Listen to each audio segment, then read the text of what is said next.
Gra- ¿Se está grabando ya esto, cierto? ¿O no, todavía no? ¿Clara? Sí, ¿Sí? ujú, Ya. adelante. Como dijo Clara, introducción a la ciencia y datos aplicada, fundamentos y ejemplos prácticos. La idea es que vamos a dar una pincelada bastante amplia sobre qué significa la ciencia de datos y también cuál es su versión un poquito más limitada que podría ser solamente el análisis de datos, ¿de acuerdo? Por otro lado, yo soy profesor de física y de matemática y me encuentro ya en mi último semestre del magíster en física y, bueno, he aprendido a hacer ciencia de datos trabajando en laboratorio acá en la Universidad de Tarapacá. Acá yo estoy, por ejemplo, yo estoy en Chile por si acaso y estoy en la región de Arica y Parinacota, en el norte de Chile. Y en esta universidad hay un campus de agronomía también y que se encarga netamente de la parte agrícola de la zona norte. Y me encuentro trabajando en un laboratorio de fitopatología también en ese lugar. Y he analizado bastantes datos de elementos con respecto a los hongos endófitos que se trabajan ahí, ya sea su crecimiento. Últimamente hemos estado viendo qué pasa con la estructura de los hongos y por otro lado he hecho algunos trabajillos con respecto a análisis de datos, de imágenes de una base de datos de hongo que esperamos que en algún momento puedan tener la posibilidad de verla. O si es que tenemos un tiempito se los puedo mostrar y generar modelos de Machine Learning para predecir esa imagen. Entonces hay que hacer un proceso de análisis de imagen y todo ese tipo de cosas. Eh, Vamos adelante con esta cosa. El objetivo de la sesión, bueno, entender la ciencia de datos y su importancia, es una de las cosas más interesantes que me ha tocado aprender siendo físico, la verdad, que una cosa es mezclar la ciencia, o sea, vamos a mezclar la física, la estadística, la matemática, tiene harto de conceptos matemáticos y también se hace más entendible sabiendo un poco de matemática. No sé si matemática, bueno, entre matemática más avanzada, mucho mejor, pero también matemática básica, ya sabiendo el promedio, moda, mediana, varianza, desviación estándar o la función normal, también funciona bastante bien sabiendo esos conceptos, pero si uno sabe más, mucho mejor.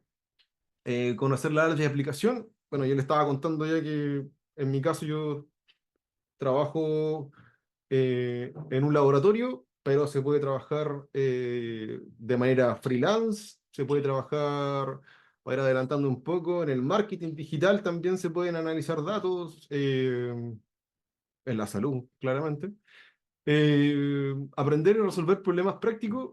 Vamos a intentar demostrar algún código por ahí, algo que se ha hecho, algún ejemplo verdadero o medianamente verdadero, más o menos simulado, pero con datos o con base de datos que ahí les voy explicando dónde se pueden sacar los datos para ir aprendiendo eh, de manera independiente, ¿cierto? De manera paralela, estos conceptos de análisis de datos y de la ciencia de datos que también tiene un pelito más, es un peldaño más. Explorar las oportunidades futuras en el campus. Eso tiene que ver con para dónde va esto y hoy en día es muy importante las nuevas tecnologías que van apareciendo y me refiero a la inteligencia artificial. Entonces vamos a intentar de ver qué sucede con ese tipo de cosas o cómo se llega desde acá hasta ese lugar, ¿de acuerdo?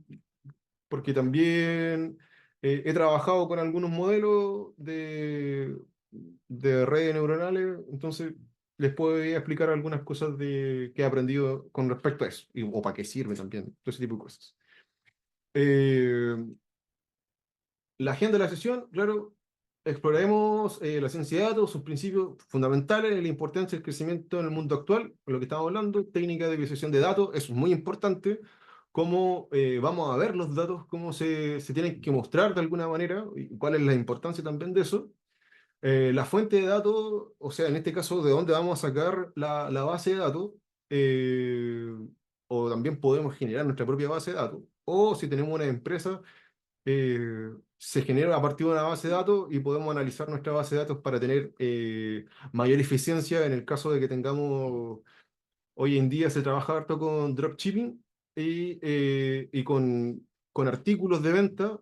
Entonces, saber si es que ese artículo realmente se está vendiendo, es un buen artículo de venta al mercado, o hay que cambiar el rubro y traer otro artículo en cierto caso. Análisis exploratorio de datos, el EDA, esto es una base o una de las partes importantísimas que tiene eh, la ciencia de datos. El modelado predictivo y la evaluación, esto es como ya estamos entrando al Machine Learning de lleno, ver cómo se pueden generar ciertos modelos que intenten de predecir situaciones. Y por otro lado, tendencias y oportunidades que estamos hablando en el campo laboral, en esta nueva era digital y de inteligencia artificial. Oh, me pasé muy rápido. Vamos a pasar con- Entonces, ¿qué es la ciencia de datos? Bueno, yo creo que antes de responder la ciencia de datos como tal, como esa pregunta que está ahí, sería igual bueno preguntarse otra pregunta más sencilla que esta, que es, ¿cuál es la diferencia entre información y datos? Si es que alguien por ahí, Reina o Jacqueline tienen, o Clara también puede participar en la clase, Sí, ¿cuál es la gracias. diferencia ¿De qué entre, hablas? cuál es la diferencia entre datos e información? ¿Cuál creen ustedes que podría ser esa diferencia o iguales también? O pueden ser las mismas cosas también.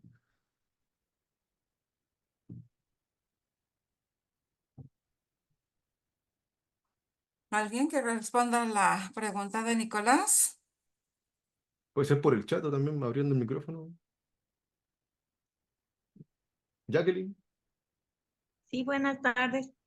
hola, buenas. Sí, ¿cómo era la pregunta?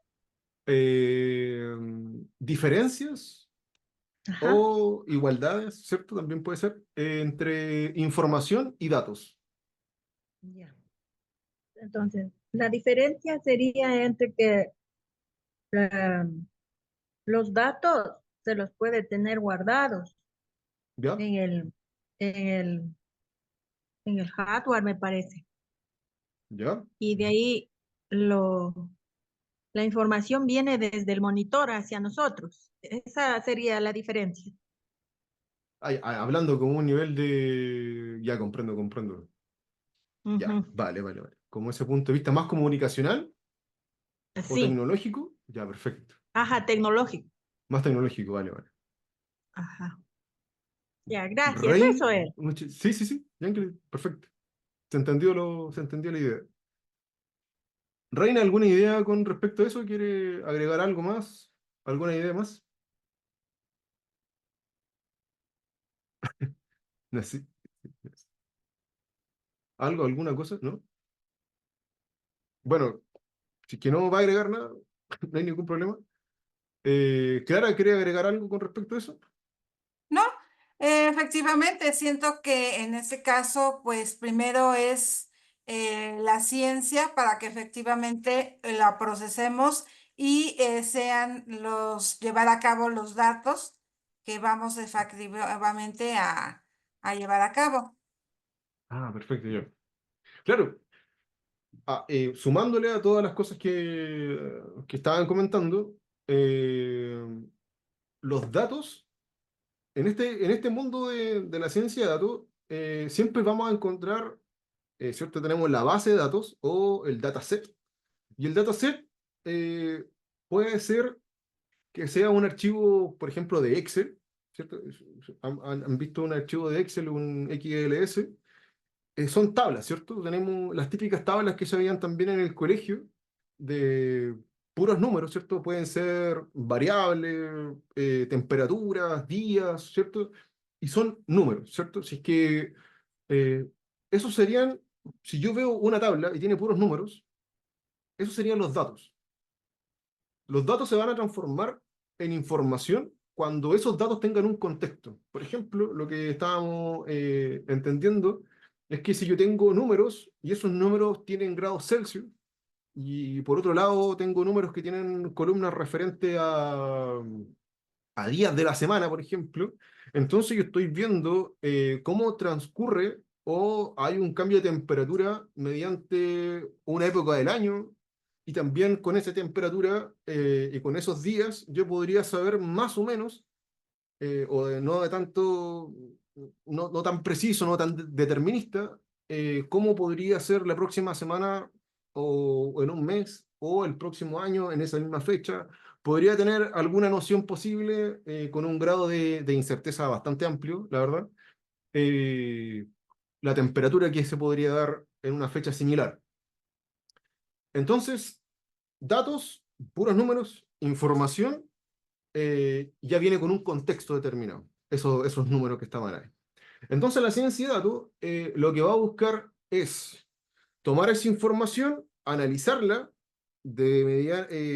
buscándole un análisis estadístico, un EDA, que se llama, que lo vamos a ver un poquito más adelante, y mediante ese análisis de datos, nosotros vamos a poder preguntarnos, porque eso es lo que hace el analista de datos o el cientista de datos, es preguntarse qué pasaría aquí, generarse hipótesis y ver si es que esas hipótesis se puedan responder mediante ciertos modelos. ¿De acuerdo? Vamos a intentar el cientista de datos va a intentar de responder a ciertas cosas. Por eso que a partir de la ciencia de datos es que aparece los modelos predictivos de Machine Learning, que son modelos autónomos de aprendizaje automático y que pueden predecir cosas, y después, posteriormente a eso, ya entran modelos con datos o con mayor cantidad de datos, y aparecen las redes neuronales profundas, que vendrían siendo, por ejemplo, los grandes modelos hoy en día, los LLM, que son, por ejemplo, cómo está generado ChatGPT,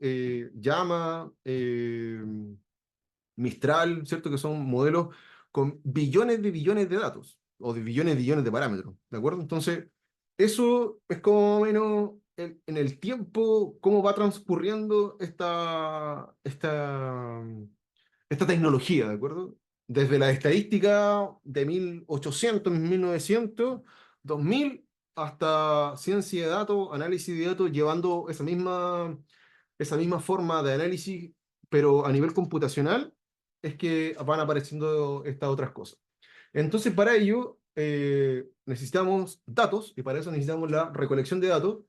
Esos datos necesariamente, o casi siempre, van a tener que ser limpiados porque van a haber casillas, por ejemplo en Excel, que no tengan nada. Entonces, yo me voy a encontrar con datos nulos o datos NaN, que también se le llama así en el lenguaje de programación. Vamos a ver de qué lenguajes vamos a estar hablando también. Después vendría el análisis de los datos, después de esta recolección, de esta limpieza, análisis de los datos, el modelado predictivo, que vendría siendo trabajar con modelos de Machine Learning, muy probablemente, y visualizar los datos, que también es una cosa importante a la hora de presentar de qué se trata toda esta información, y mostrarla de una manera más accesible a las demás personas mediante, puede ser una presentación. Si estoy trabajando para una empresa, mostrárselo al director para que tome cierta posición de algo, cierta decisión de algo importante. Los gráficos, los histogramas, son de mucha importancia para poder explicar de manera más sencilla y visual la información. Paso acá. Entonces, técnicas de visualización de datos. Primeramente, visualizaciones interactivas. Ahí tenemos, hay unas páginas bastante importantes que espero que las veamos en algún momento. También están los mapas de calor, ¿cierto? Que se pueden ir viendo. Estos también se llaman matriz de correlación, que lo vamos a ver en algún momento también. Y los histogramas, o las infografías, perdón, que tienen que ver con mostrar de manera más gráfica la información, ¿de acuerdo? Ya puede ser en el ámbito de la salud, se ocupa bastante esto. También en la parte de nutrición, también la infografía se ocupa bastante, donde colocan, por ejemplo, la típica pirámide nutricional, por ejemplo. Importancia de la ciencia de datos a nivel en los campos, en el campo laboral podría ser en la salud. Yo hace poco estuve en un curso de extracción de ADN en las plantas y en este caso la genómica también trabaja con análisis de datos o con el data science. En la misma salud, vimos hace muy poco, pasamos una pandemia y el análisis de los datos era muy importante a la hora de ver cómo, y también se hicieron modelos de cómo la pandemia iba cambiando día tras día mediante los contagios y las personas que iban adquiriendo anticuerpos ante el mismo virus. Por otro lado, o creo que esto como lo bajo, creo que tengo que hacer así. O faltó alguna cosa. Esto no sé cómo lo voy a bajar. Chuta. Bueno, también tenemos en el ámbito de la economía, que estaba un poquito más abajo, en la economía o en el mercado, si lo quieren ver de alguna forma, se pueden analizar datos, pero esto se llama análisis, es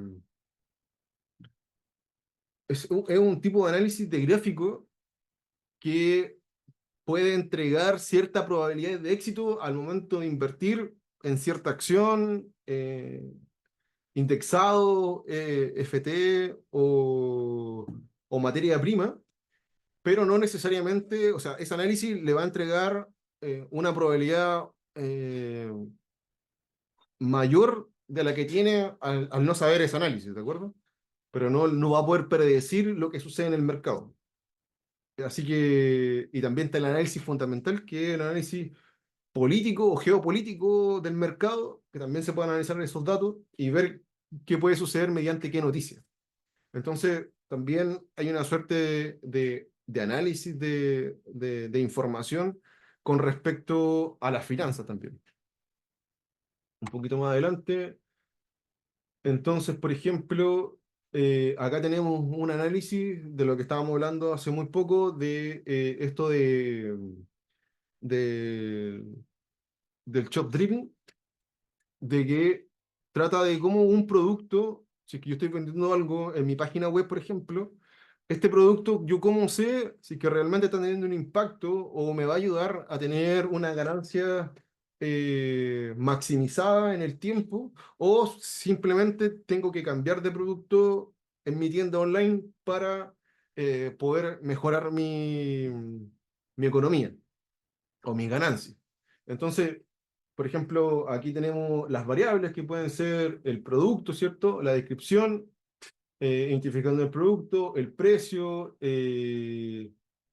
las categorías y la fecha de venta. Eso serían las variables y que ahí tenemos un conjunto de información y de datos, en este caso ya de información porque tiene todo un contexto que tiene que ver con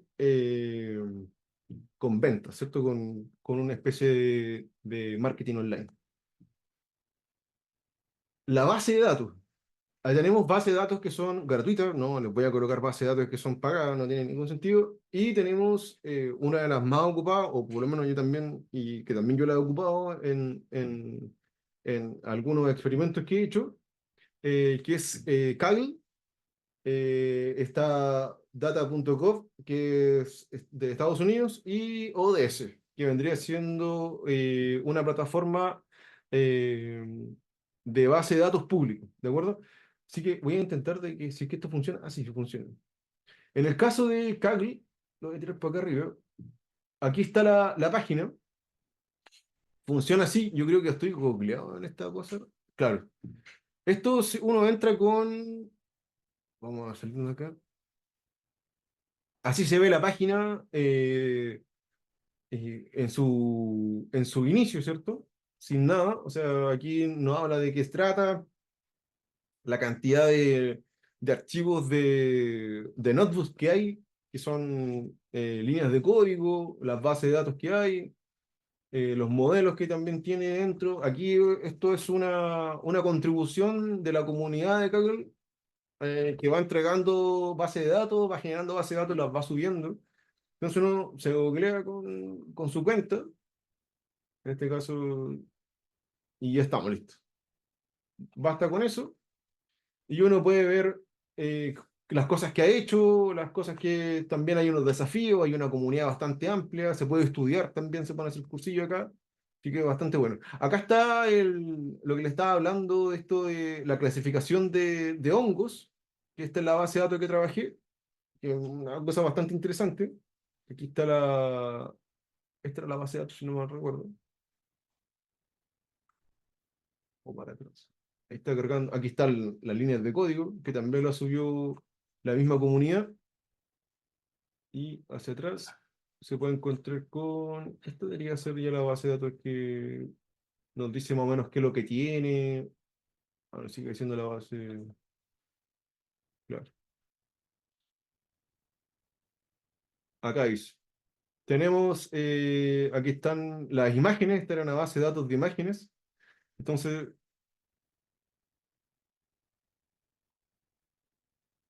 déjenme ver aquí abajo esto.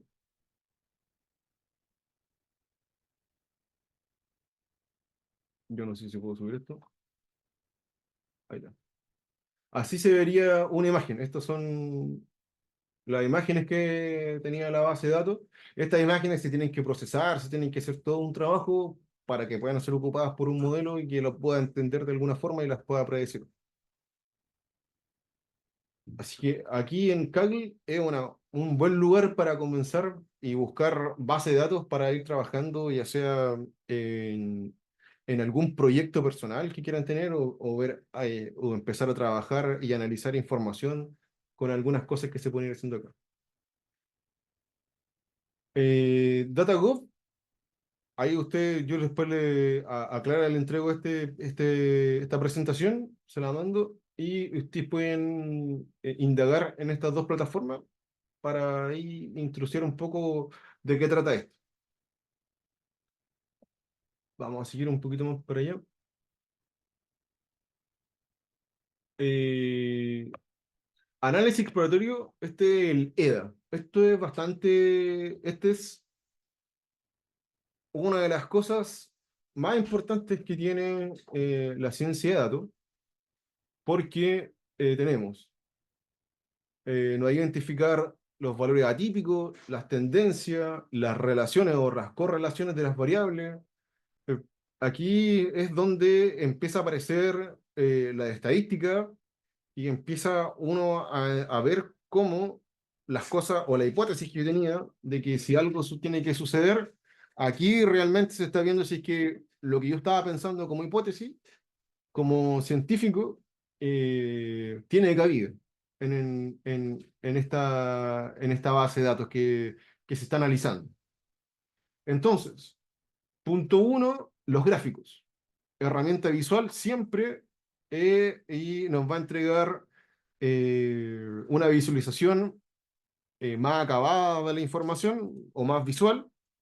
Entonces vamos a tener histogramas, las típicas gráfico de línea, gráfico de punto, gráfico de barra.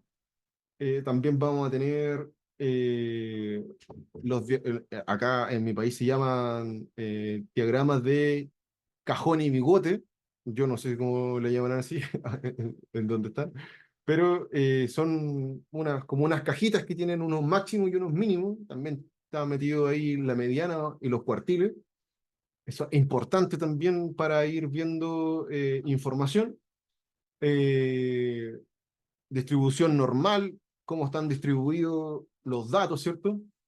Y, y ver si es que hay datos atípicos o datos que no deberían de estar por alguna medición, algún instrumento que generó esos datos que no deberían de estar o no tienen ninguna relevancia realmente en el estudio. Con respecto a eso, a estos datos atípicos, estoy trabajando en un modelo que tiene que predecir la saturación de oxígeno y la frecuencia cardíaca, que se hizo un experimento con atletas acá en la Universidad de Tarapacá. Entonces, para tomar esas mediciones, se tomaron con relojes, con smartwatch, un reloj Garmin, de la marca Garmin,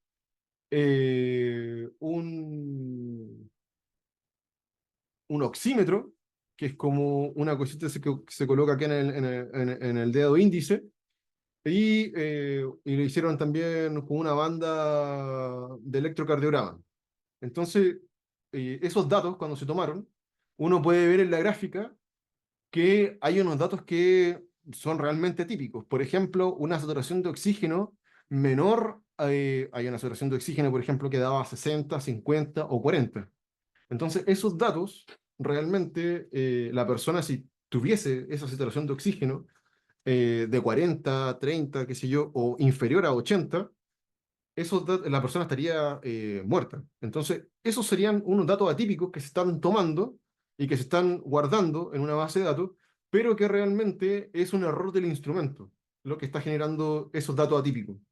Por otro lado, la saturación de oxígeno, al ser tomada con el dedo, entonces en este caso el experimento era hacer una cierta cantidad de esfuerzo, era de rendimiento, que tenían que mover una polea, ¿cierto? Eso es como remo. Entonces, el movimiento genera también datos atípicos para el instrumento y generaba, por ejemplo, en el ritmo cardíaco, generaba ritmo cardíaco sobre los 190 pulsaciones por minuto.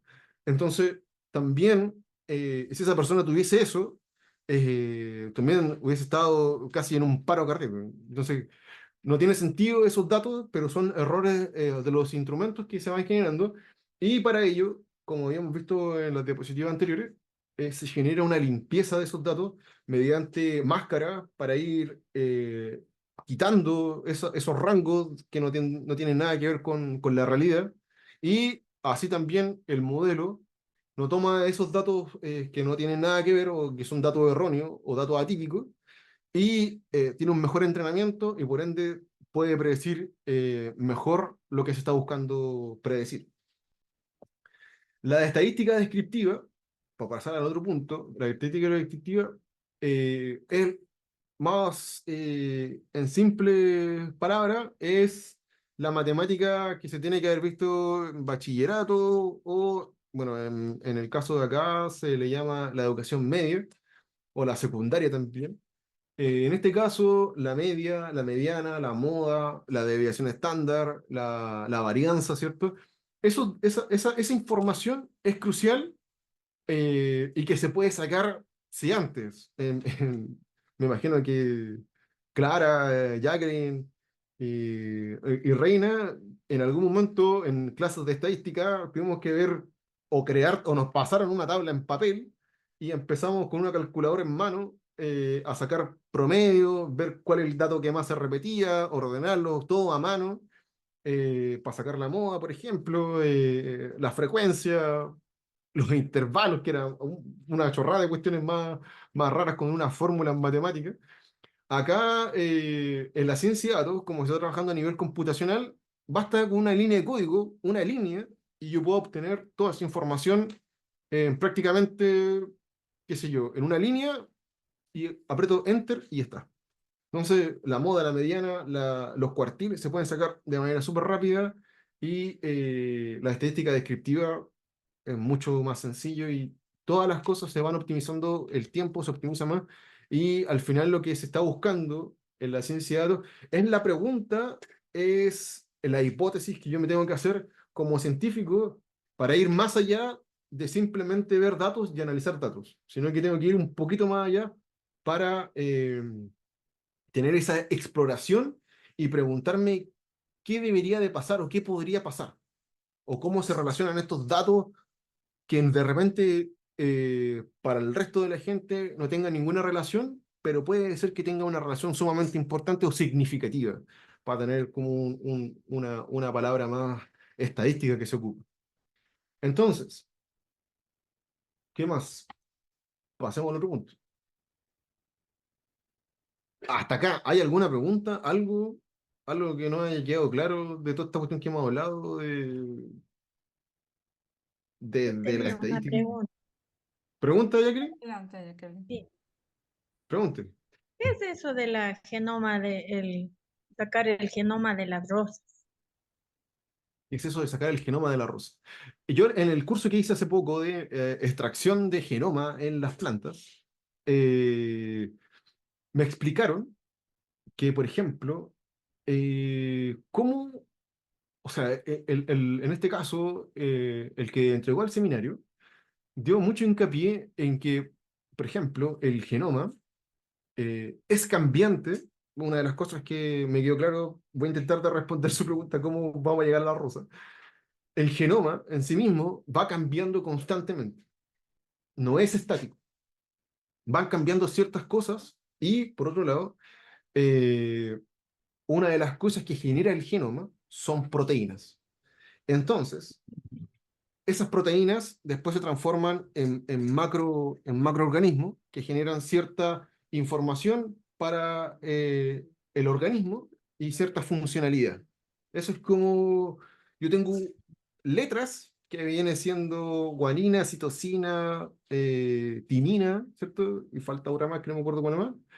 Y esas letras generan una cierta proteína y esa proteína al final me entrega cierta funcionalidad en el cuerpo. O le tiene En que el decir organismo humano, ¿no?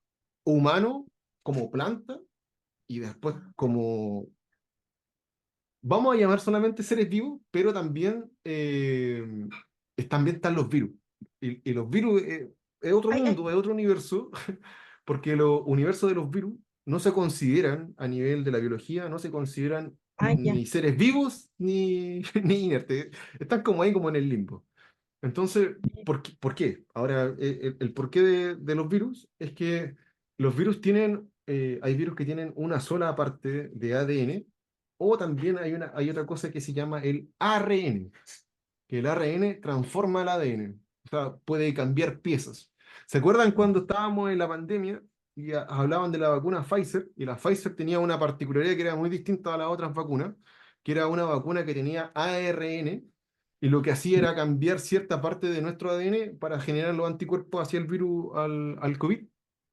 Esto es una idea que viene desde de los mismos virus. Los virus, hay algunos virus, no todos los virus, hay virus que hacen o tienen en su núcleo, o un cierto núcleo, o una cierta forma de núcleo, porque no son como las células que nosotros tenemos en nuestro cuerpo, ni las plantas tampoco, tienen una hebra de ADN y ese ADN no es solamente ADN, es ARN, que es para llegar y cambiar algo del huésped al que va a llegar.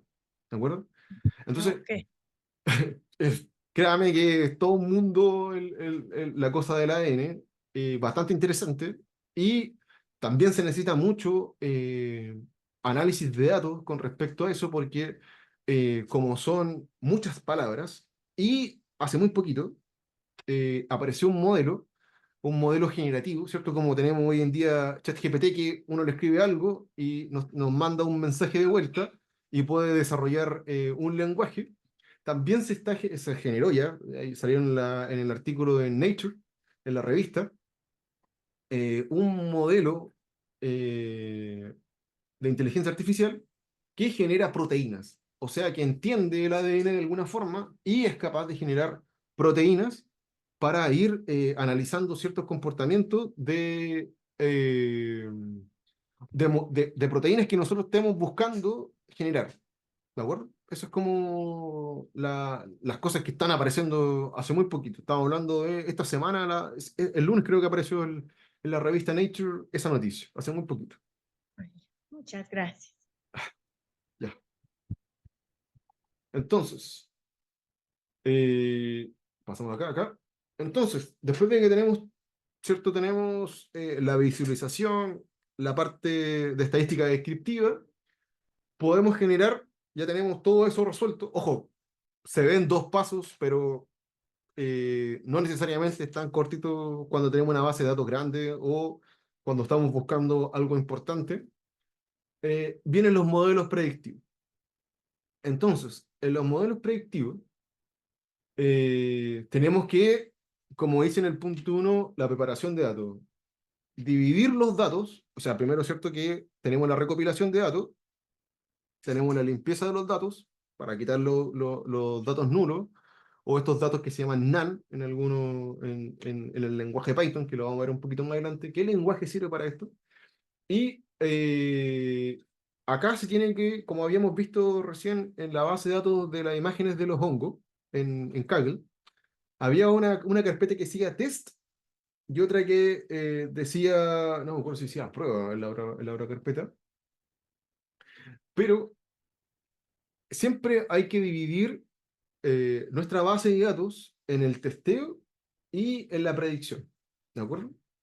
Por lo general, en Python ya está bastante optimizado eso y por lo general siempre se divide en 70-30, ¿de acuerdo? Entonces, el modelo tiene que tener algún parámetro con quien medirse o con quien hacer la comparativa si es que realmente está sucediendo lo que está sucediendo o está inventando cosas, que también se llama a eso sobreajuste, ¿de acuerdo? Con respecto a las predicciones, también podemos obtener el accuracy, que en este caso vendría siendo qué tan factible es lo que se está prediciendo, o también podríamos tener R cuadrado, el error cuadrático medio, que son métricas que sirven para entender si el modelo que nosotros estamos trabajando predice correctamente la información que nosotros estamos intentando dilucidar. Entonces, es muy interesante esta parte porque hay una vasta gama de modelos, porque tenemos grupos de modelos. Hay modelos que son modelos lineales, tenemos eh, Random Forest, que es un modelo lineal. También tenemos la familia de los ensambles o los embedding. También tenemos modelos de los Transformers, que vendrían siendo estos modelos un poco más actuales, que tienen que ver con los LLM, o trabajan con los LLM. Eh, tenemos, si no mal recuerdo, dejémoslo hasta ahí, porque es lo que me acuerdo ahora del momento. Entonces tenemos modelos lineales, modelos de ensamblado o en los embedding y los modelos Transformer o LLM que vendrían siendo ya modelos de inteligencia de redes neuronales profundas, ¿de acuerdo? Entonces, aquí tenemos la evaluación que le estábamos hablando recién. En este caso, el mean absolute error, ¿cierto? O el MAE, que vendría siendo el promedio de los errores absolutos. Y también tenemos el RMC, que es la raíz cuadrada del promedio de los cuadrados del error. Esto es, si yo tomo uno, después le saco la raíz cuadrada a eso y ya está. Bueno, también está el R cuadrado también, que son valores que nos va indicando si es que el modelo eh, tiene una predicción correcta o está muy alejado de lo que tiene que predecir. ¿De acuerdo? Que son métricas que son importantes. Las tendencias emergentes, ya estamos muy cerca del final y tenemos que pasarnos a la parte tendencia emergente de la ciencia de datos.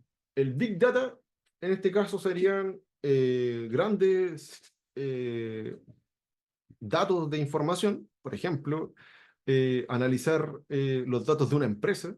Ahí podríamos tener un Big Data que vendrían siendo, por ejemplo, a nivel hablando de gigas, pueden ser gigas de información, tablas de Excel o CSV, que también, o punto .csv, que también es otro formato de guardar la información para que sea analizada, trabajar en grandes flujos de datos. El Machine Learning, que es lo que estábamos hablando al principio de la charla, la inteligencia artificial que esta tecnología nueva, que es muy, muy, muy interesante en cómo se está desarrollando. Ahora tenemos la inteligencia artificial no solamente en texto, sino que también ya hay una especie de voz, ¿cierto? Y también se está generando la generación de videos. Tenemos uno de los grandes exponentes que todavía no sale al público, pero que se ve muy bien, es Sora, que también es de OpenAI, así que hay muchas cosas que están apareciendo y que se necesitan data science o gente que quiera trabajar en análisis de datos para ir estructurando y parametrizando los datos para que puedan ser entrenados los modelos y tengan billones de parámetros para que sean modelos bastante robustos y también hagan más cosas de las que tenemos, que podemos pensar hacer, o las que ya se están haciendo. Y la parte del deep learning, que tiene que ver con procesamiento de tiempo real de imágenes. Si ustedes han visto en algún momento cámaras que de repente hacen un tracking y pueden etiquetar a una persona, a un animal, ese tipo de cosas son interesantes porque se hacen mediante cámaras, pueden ser cámaras de seguridad. Me imagino que por ahí se han visto muchas videos en TikTok o en Instagram, en el gobierno chino, donde esas cosas ya están funcionando hace mucho rato. Y este reconocimiento alberga, o sea, para que se vea lo que se ve, necesitan análisis de datos y data science que puedan tomar esa información, estructurarla de alguna forma y después generar un modelo para que puedan analizarlo. Modelos de, de imágenes. El ResNet 50 es uno de los más clásicos y que funciona bastante bien, es bastante robusto. Si no mal recuerdo, ocuparon ResNet 90 en un momento para llevar una cámara a una feria y que tenía que el modelo identificar la cantidad y qué tipo de fruta o vegetales era. Y ResNet 90, si que no mal recuerdo era ese modelo, pudo dilucidar, tuvo una cura así, creo ahí por el 80%, así que era bastante alto. Así que cosas como aquello se están haciendo y se necesita gente que también trabaje en este tipo de cosas. Oportunidades de carrera, ¿cierto? Tenemos el Data Science, en este caso, como uno de los primeros exponentes, porque viene a resolver problemas eh, más amplios y se pregunta cosas más amplias que el data analysis, ¿de acuerdo? Entonces, como primera, después vendría, no sé si con menos recursos de conocimiento, pero en la misma empresa, el data science toma más decisiones y tiene que tener esa capacidad científica de preguntarse y de la exploración que el data analyst, que es más estadístico, ¿de acuerdo? Eso es como la diferencia. Como en el mismo lugar de trabajo, uno tiene que desarrollarse más como científico y el otro más como estadístico. El Machine Learning Engineer, él tiene que generar la base de datos, por eso que es de ingeniería, diseña y tiene que buscar una forma de cómo ir retomando esos datos. Bueno, no sé, en los años 90 o los años 80, bueno, y para atrás, o sea, la gente tenía que hacer encuestas o censos y con esa información se recopilaban muchos papeles y se podía sacar información para tomar decisiones, ¿de acuerdo? Hoy en día todo se puede hacer digital, pero se necesita que tomar toda esa información y que sea distribuida en un lugar. En este caso, ahora tenemos grandes computadores que vendrían siendo los servidores que nos ayudan a tener mucha información guardada, muchos datos guardados, y que tienen que ser reestructurados mediante el ingeniero de datos, para, para que después sean analizados y después se hagan las preguntas necesarias con el data science. El lenguaje de programación, creo que lo vamos a ver ahora. El lenguaje de programación, hay dos grandes, en este caso. El que más se trabaja es Python, con el que yo trabajo igual, y también está R, ¿de acuerdo? R tiene su forma, es bastante estadística, como de concepto estadístico, y Python es bastante general. O sea, la diferencia entre ellos dos es que Python tiene una comunidad muy, muy, muy grande.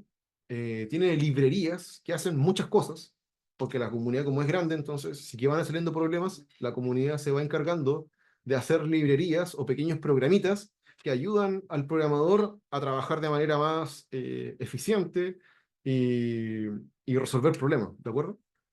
Entonces, Python es uno de los lenguajes que hoy en día se podría decirse que es como base para aprender no solamente análisis de datos o ser cientista de datos, sino que también puede servir para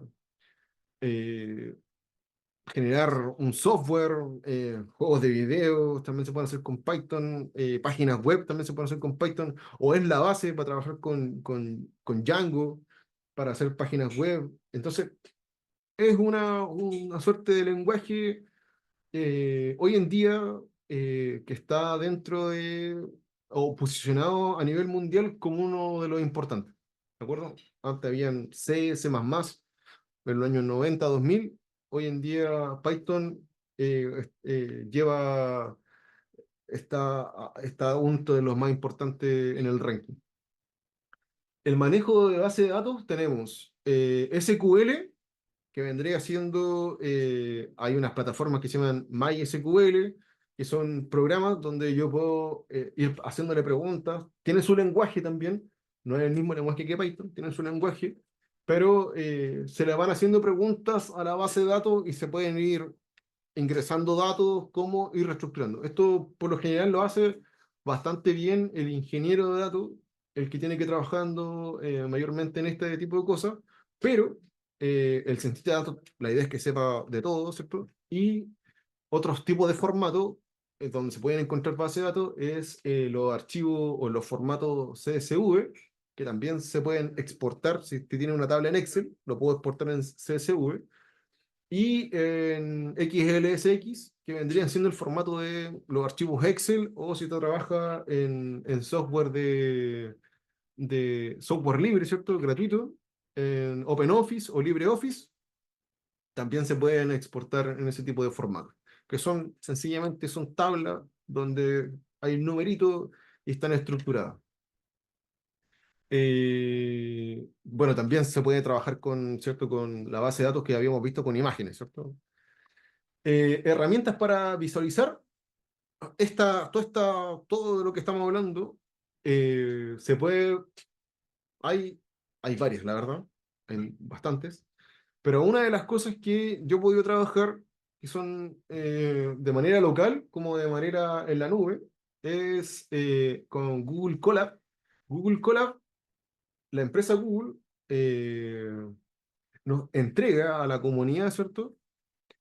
Como tenemos Gmail, como tenemos Google Drive, entrega Colab. Colab es una plataforma donde yo puedo ejecutar mis líneas de código y Google me presta RAM y también me presta procesadores.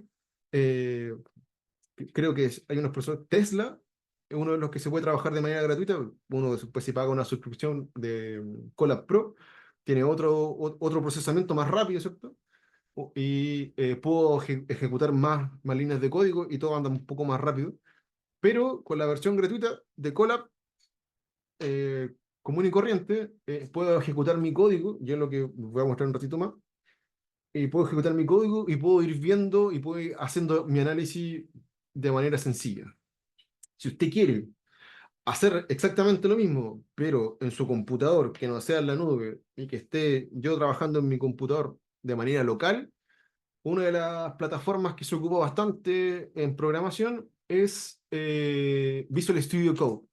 Visual Studio Code es de Microsoft y es un programa que se instala en su computadora y usted puede hacer correr distintos lenguajes y entre todos esos lenguajes se puede hacer correr Python, ¿de acuerdo? Y con sus librerías y se pueden instalar cosas y todo. Creo que por acá tengo el Visual Studio Code y también les voy a mostrar el... Aquí está el Visual Studio Code con... Por ejemplo, si es que puedo abrir algo de acá, como un archivo. Acá hay algunas cosas que...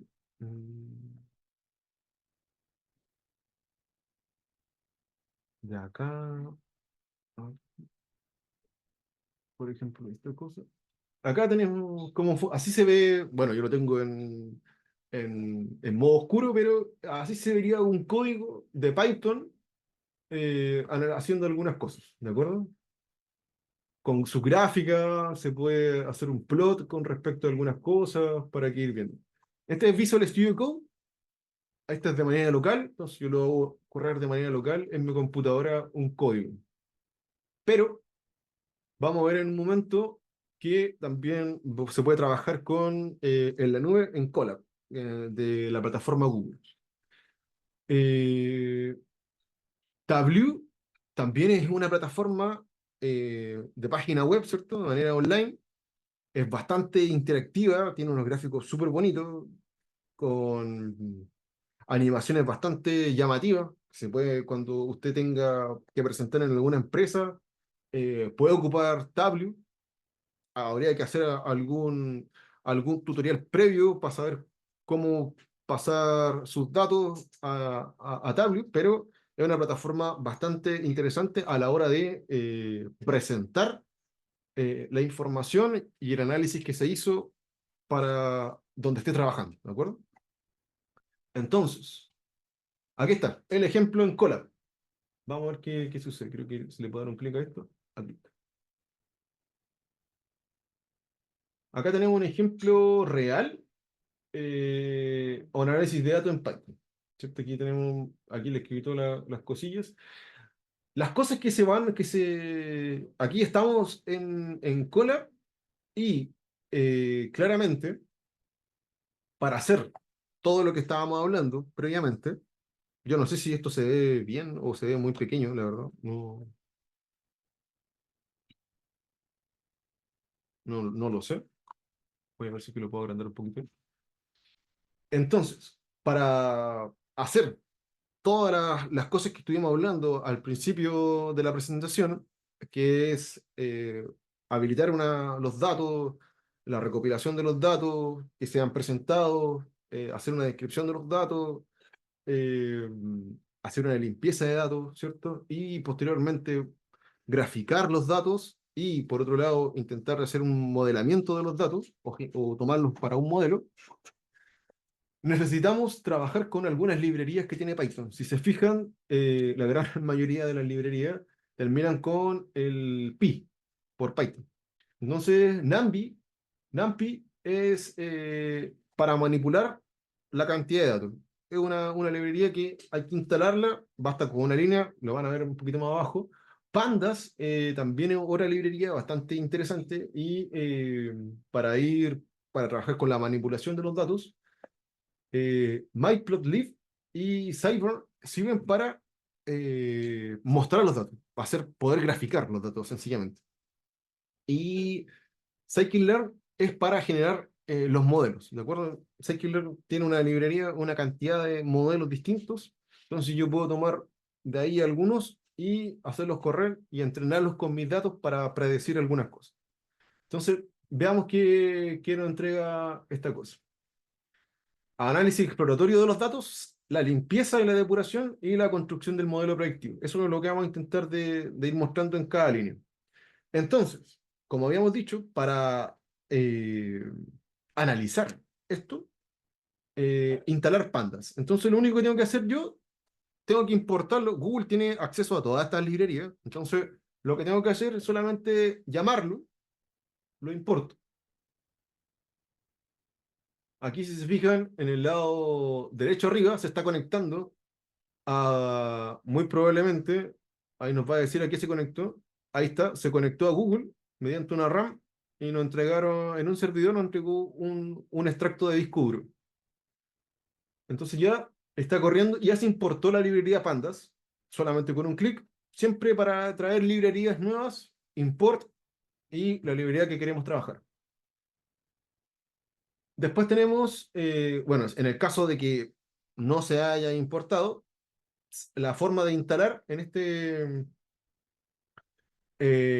Google Colab, si yo quiero instalar algo, siempre es pip install pandas, ¿de acuerdo? Entonces podría también, en este caso, instalar la librería y ahí ya queda instalada. La versión 1.6 ya quedó lista para ser ocupada y yo trabajar en mi base de datos. Recordar algo sumamente importante. En Python, cuando yo ejecuto líneas de código, esa línea de código va, la sucesiva línea o la siguiente línea va a estar determinada por la línea anterior.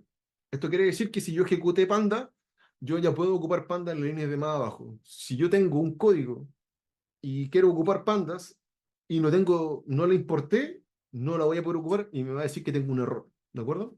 Entonces, todas las cosas van sucesivamente o concatenadas de arriba hacia abajo. Entonces, acá, importante, acá habla sobre unas series. Bueno, podemos tener series unidimensionales o como tenemos un data frame, que es similar a una tabla en Excel, pero ya con más datos. De hecho, el data frame es posterior cuando yo después tengo mi base de datos. ¿Qué quiere decir esto? Yo puedo tener una base de datos en Excel, la importo a mi Colab y yo la verdad que tengo en mi Excel, tengo distintas hojas. Entonces, mi pregunta sería, si yo quiero mezclar todas esas hojas en una gran tabla, ¿cómo lo tendría que hacer? Bueno, el data frame hace ese tipo de cosas. Junta o une todas las hojas o todos los datos disponibles. De hecho, puedo importar otro Excel y lo puedo unir a mi nuevo data frame. Entonces, genera una gran estructura, una gran tabla para que yo vaya analizando columnas o vaya interconectando otras columnas con otras o vaya quitando columnas, vaya ingresando otras, ¿de acuerdo? Es como bastante flexible el data frame para hacer su trabajo. Entonces, acá abajito tenemos, vamos a subir un archivo, esto creo que era, vamos a ver qué dice acá, descargamos los datos a procesar. Entonces aquí lo descargamos. Tenemos listo con este código que dejamos acá. Este es netamente una muestra. Y se descargó una base de datos. Aquí vamos a importar pandas, como habíamos dicho, NumPy, Matplotlib para graficar y otra versión también de MPL del Matplotlib. Ahora, esta base de datos que tenemos acá, voy a ver si que le puedo hacer un clic acá y me va a decir qué cosa es o qué es. Aquí está. Si se fijan, me entregó un archivo Excel, esto. Entonces, este es mi archivo Excel que me entregó. Estos son mis datos. Esto es la base de datos que tenemos. Esto es la cosa. Entonces, ¿cómo vamos a ordenar toda esta cosa? Todo esto que está acá. Fíjense que tenemos hombres, mujeres, graduados, no graduados, con número. Acá tenemos un número, es urbano, viene de algún lugar rural. Hay muchos datos. Entonces, el data frame lo vamos a trabajar acá. El data frame va a ser este. DF por data frame va a ser igual a la lectura de este archivo CSV, que vendría siendo este archivo que estábamos viendo acá arriba, y lo vamos a crear. Entonces, lo que acabamos de hacer con un solo clic es crear nuestro data frame con esta base de datos. Y vamos a poder mirar, por ejemplo, con un describe, bueno, un poquito, vamos a ver el data frame, las columnas que tiene, tenemos el ID, el género, si es casado, la educación, ¿cierto? Aplicaciones, bueno, hay hartas cositas más que se pueden sacar de acá. Esto es un análisis de las columnas o del data frame que estamos viendo. El describe nos sirve para esta función que está acá. Describe nos describe el data frame que estamos viendo en desviación estándar, el máximo, el mínimo, los cuartiles, la media y el conteo de datos que tenemos. ¿De acuerdo?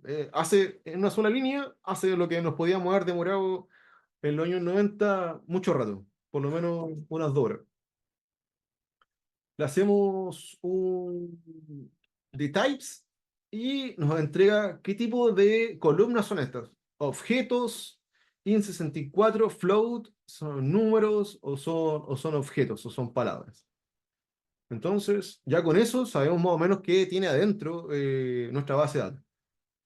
Acá nos dice que hay una cierta cantidad de valores perdidos, valores faltantes, y tenemos otros valores que estaban ahí y unos 50 valores perdidos también. Si hacemos property area con respecto a esto, generamos una función y vemos las áreas que se encuentran todos los datos. tenemos partes rurales y partes urbanas. Y empecemos el conteo. Tenemos que semiurbanos hay 233, urbanos 202 y rurales. Esto sí lo llevamos a personas porque estas eran personas. Entonces tenemos 179 personas que vendrían siendo de la parte rural, de la parte urbana 202 y 233 que están ahí, son semiurbanos. Bastante interesante. Y esto lo hicimos con esta función que es propriety area, que vendría siendo la columna, que la estamos llamando. La evaluamos y le generamos un conteo. También podemos hacer en el data frame ver la distribución. Aquí vamos a ver el histograma, cómo se distribuyen los datos. Fíjense que acá tenemos una distribución. Y le podemos hacer un df-head y aquí nos muestra todas las columnas ordenadas de manera bastante proligia. Acá tenemos las personas que son urbanas, rurales, y todo esto con una suerte de línea. No es más que eso, solamente hay que saber qué función hay que llamar. Acá vamos a hacer un boxplot que vendría siendo, en mi país se llamaría esto un diagrama de cajón y bigote entre Applicon ICOM y Complete ICOM. Entonces, esto es lo que se vería en un diagrama de cajón y bigote para estas dos columnas. Y esto también demoraba un poco. Acá hacemos lo mismo, un diagrama de cajón y bigote para estas otras dos columnas entre educación, cómo se ven los graduados y los no graduados. Y por acá hacemos un histograma con respecto loan amount y cómo también se ve en un diagrama de cajón y bigote.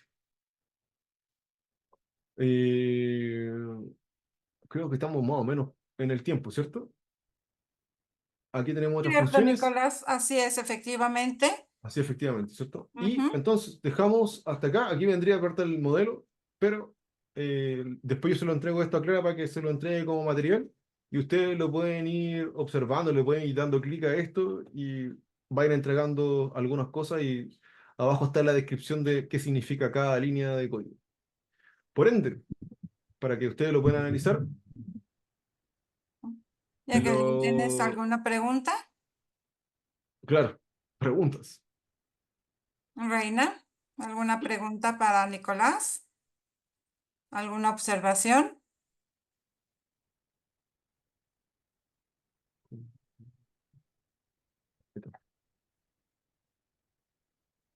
Pues parece que no, Nicolás. Esperemos que haya quedado más o menos claro todo este mundillo. No sé. Esperemos que Jacqueline ahí y Reina ahí después nos entreguen sus comentarios. Eh, entonces tenemos, el resumen es que netamente tenemos base de datos, recopilación de los datos, la limpieza, y con esa limpieza y ese análisis descriptivo estadístico podemos generar modelos que puedan predecir cosas y ahí nos hacemos algunas preguntas con respecto a esos datos y ahí está todo el mundo o el universo del data science. Eh, Eso, los modelos están en internet, hay mucho y en la inteligencia artificial exige que se entienda esto a nivel más profundo, entonces es importante que se vaya aprendiendo poco a poco este tipo de lenguaje. ¿Y cuál es el lenguaje más propicio con el que se está trabajando hoy en día? Que vendría siendo Python, y tenemos la plataforma de Google Colab para poder desarrollar nuestros códigos y poder hacer pruebas de nuestros propios modelos. El contacto, si me pueden enviar un correo electrónico si tienen alguna pregunta, duda, ahí está. Y también tenemos Instagram, hay un blog que lo estoy escribiendo que es de ciencia. También si quieren saber de dónde aparece ChatGPT, también lo pueden revisar ahí en el blog. Bastante interesante, una historia de los años más o menos 50 con el telégrafo, con Shannon, un tipo matemático que desarrolló toda la teoría de la comunicación, muy interesante. Y también hay un canal en YouTube donde pueden encontrar algunas clases de estadística que están subidas en el tiempo de la pandemia, así que hacer un repaso.